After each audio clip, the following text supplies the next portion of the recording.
Assalamu alaikum wa rahmatullahi ta'ala wa barakatuh. Bismillah walhamdulillah salatu wassalamu ala rasulillah wa ala ali faizina biridullah amma ba'd. Brothers and sisters, we are very happy because we are in the blessed and the sanctified month of Rabiul Awwal, and we are experiencing the real spring of this year.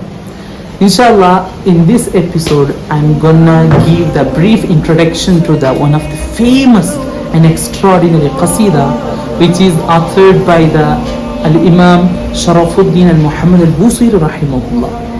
And unlike to the other qasidas, this qasida has particularly the great significance. Even to write these, to compile these qasidas, couplets, Imam al-Busiri rahimahullah had a different experience, and we will gonna discuss all of those aspects that really adorn this qasida. And more importantly, this qasida has been historically and traditionally being recited by the majority of the Muslim world. Even if you go to the Morocco, you will find the buildings and the mosques inscribed and carved by the calligraphy, which written in the forms of the Qasidatul Burdha. Even we have people in Morocco who do the khatam as if we do the khatam of the Holy Quran, of the khatam of the Qasidatul Burdha. Inshallah, there is an extraordinary story behind to compare this extraordinary, stunning, stupendous something, the qasida, which is attributed in terms of praising and admiring the Prophet Muhammad sallallahu alaihi wasallam. The author Imam Sharafuddin Muhammad al-Busiri rahimahullah was born in Egypt in 1212, and he passed away in 1296. Okay, let me share what is the story behind writing this. Imam Busiri rahimahullah wrote this qasida when he was suffered by a stroke, when he was paralyzed one of his part of the body. There wasn't any movement to one of his part, and he decided to to compile the couplets admiring the Rasulullah sallallahu as a means to seek the help with Allah subhanahu wa ta'ala through the Rasulullah sallallahu alayhi wasallam.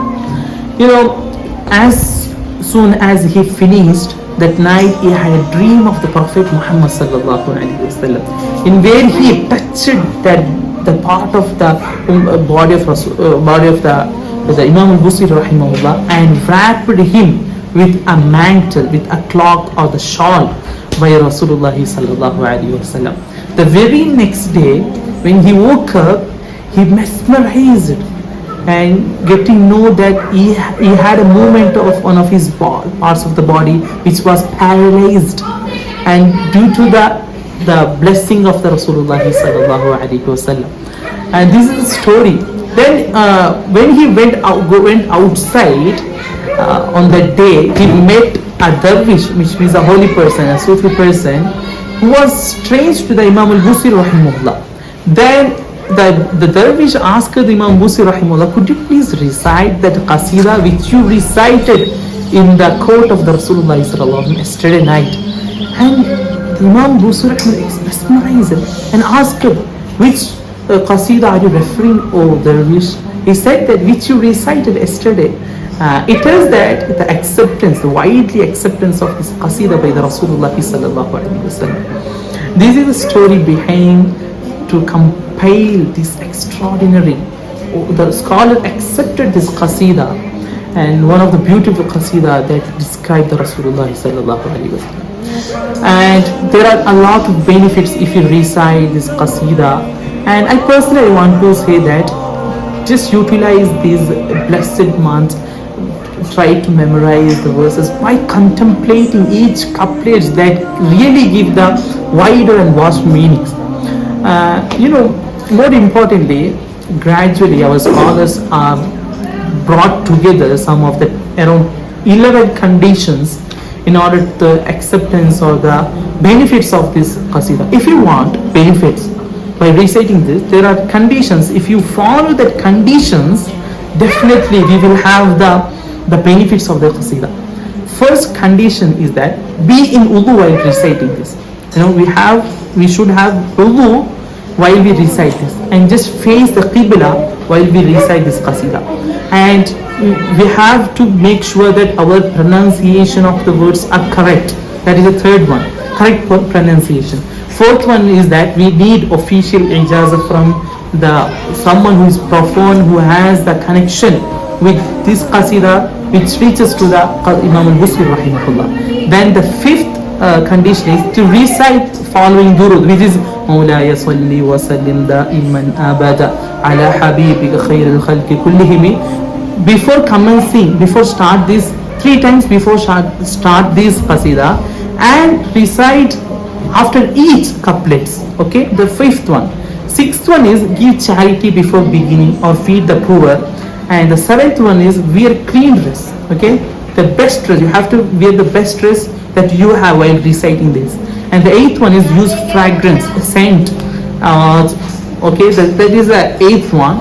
The ninth one, to repeat any couplet which has the name of the Prophet sallallahu alaihi wasallam around three times. You have to repeat the couplets which has the name of the Rasulullah sallallahu alaihi wasallam. The 10th one is to read it melodically, which means beautifully.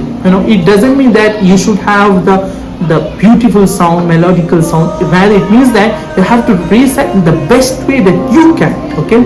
11 one is to send its reward to the Imam al-Busiri rahimahullah and make dua. If we follow these 11 conditions that are suggested by our scholars, definitely we will have the benefits through that. And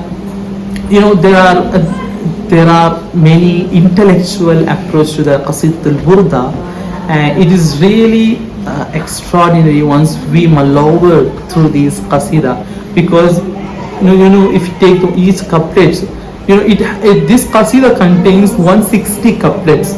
Okay, the 160 verses, each verse has wider meaning. Inshallah, if possible, I will discuss the each couplets in upcoming episodes. And if you like that, just do the subscribes and just share the share button and like it. Assalamu alaikum wa rahmatullahi wa barakatuh.